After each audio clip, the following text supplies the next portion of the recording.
The International Center for Religion and Diplomacy capitalizes on the strengths of religion and politics to prevent and resolve conflicts while advancing social justice and reconciliation.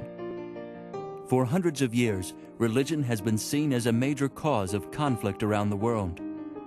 Today, 80% of the world's population is religious, and most recent conflicts have included significant religious dimensions.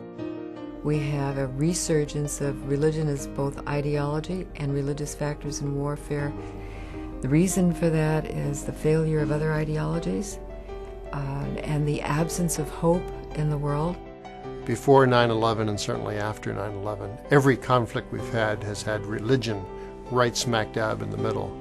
This presents a unique and critical problem to traditional Western approaches that separate religion and politics. I fully agree with the concerns about separation of religion and state. I am a religious Jew, and I fully understand the dangers of religious persecution in the past. The problem is that it unnecessarily restricts creative human relationships in solving major problems. The general neglect of religion by policymakers has left the West ill-equipped to deal with religious differences in hostile situations, or with demagogues who manipulate religion for their own purposes. We all find it shocking that faith is used as a weapon of mass destruction to hit at the other, and that is a deformation of faith. The International Center for Religion and Diplomacy was established in 1999 to serve as a bridge between religion and politics in support of peacemaking. Its mission is to prevent or resolve identity-based conflicts that exceed the grasp of traditional diplomacy. The center deploys interreligious action teams to areas of potential or actual conflict. These teams reflect the same religious composition as the people with whom they will be working. The people that work at the center are people who have had governmental experience, understand diplomacy, understand foreign policy, understand foreign ministries, and are able to stay with them to the point that they can resolve it in a manner that has proven in the past to be unsuccessful. No one else on the planet is doing what the center does. Those of us in the centers who work in these areas bring to our work background, experiences, knowledge, tools that are cross-cultural. Well, the Center's approach is one that respects the religious traditions of all of the parties that may be involved in a conflict. The Center's faith-based diplomacy incorporates religious concerns into the practice of international politics. It makes religion part of the solution in conflicts where secular approaches have not worked. The center has been able to come in places of conflict around the world and accomplish things that 20, 30 years of diplomacy have not even touched. Faith-based diplomacy brings the transcendent aspects of personal religious faith to bear in overcoming obstacles to peace. It does this by appealing to the better instincts of those who are centrally involved, instincts that derive from their personal religious faith. The unique approach of the Center deals with the human heart. It allows people to forgive, it allows people to reconcile, allows people to engage in trust, which really the traditional political and diplomatic methodologies are unable to accomplish. This type of approach creates a sustainable, long-term reconciliation, ultimately leading to longer-term peace, is what we're all after. And so by appealing to leaders based upon that personal sense of accountability to God and their religious principles, you often have an even more compelling suasion or ability to influence behavior than through purely self-interested realism or power politics or other traditional frameworks for dispute resolution. It can have an enormous impact. The Center for Religion and Diplomacy began its work in Sudan, where decades of civil war have taken over 2 million lives.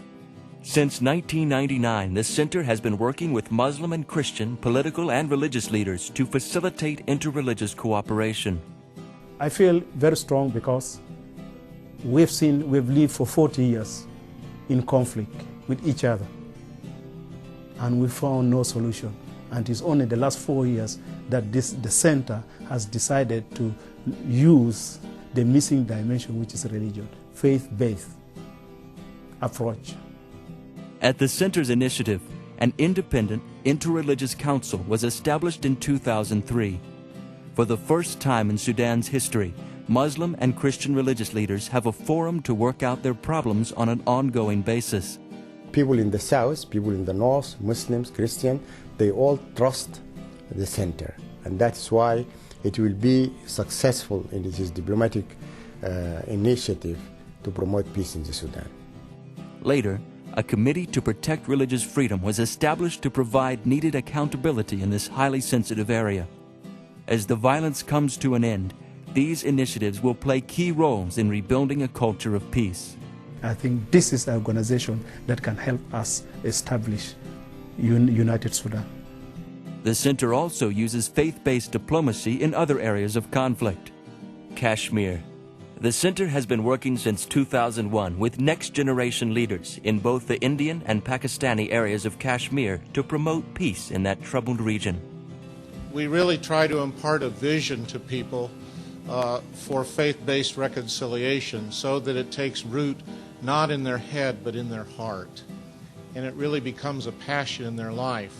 I was a part of this seminar, the first seminar in Azad Kashmir, and I feel a change in my personality after that, because first time I came to know the importance of forgiveness, and it has really broadened my mind, it has broadened my heart, and I feel myself a changed person. South Asia. The center is working with Islamic partners to reform the religious schools of selected countries, including the Wahhabi-oriented madrasas that gave birth to the Taliban. We bring to them what we have learned about education, about training, and we learn from them what they are doing. So we are really giving them the best we have. The United States. The center has trained chaplains from all branches of the military on the role of religion in statecraft as a way of enhancing the conflict prevention capabilities of their commands. In addition to its work on the ground, the center is promoting the concept of faith-based diplomacy through books and journal articles that are read in universities, diplomatic schools, and religious communities around the world. The work of the center demonstrates that the most conservative religious people who otherwise might be vulnerable to religious extremist ideas can be brought together in a conciliatory way and develop a new, nonviolent, religious relationship with others. As billions of dollars are being spent to address the symptoms of global terrorism and ethnic violence, other more cost-effective options to get at the causes must be considered. For every dollar that I give to the center, I believe that thousands of lives are impacted in Sudan and Kashmir and Iran and the military chaplaincy and the other areas where the center is active. This is one of those sound investments that works for all time, that's relevant for all people, and should be applauded by everyone. As people see a common goal, a purpose, and hope, then that brings economic development. Businesses can invest, people can have jobs, and all the other things that people want can be accomplished because of the work of the center. In every country, in every society, in every community, the youth will have to take the responsibility of shaping history. And my mission and dream really is to help and contribute in that shaping. And the center gives me the inspiration to do that. By linking faith-based reconciliation with political statecraft, the International Center for Religion and Diplomacy has created a new synergy for peacemaking.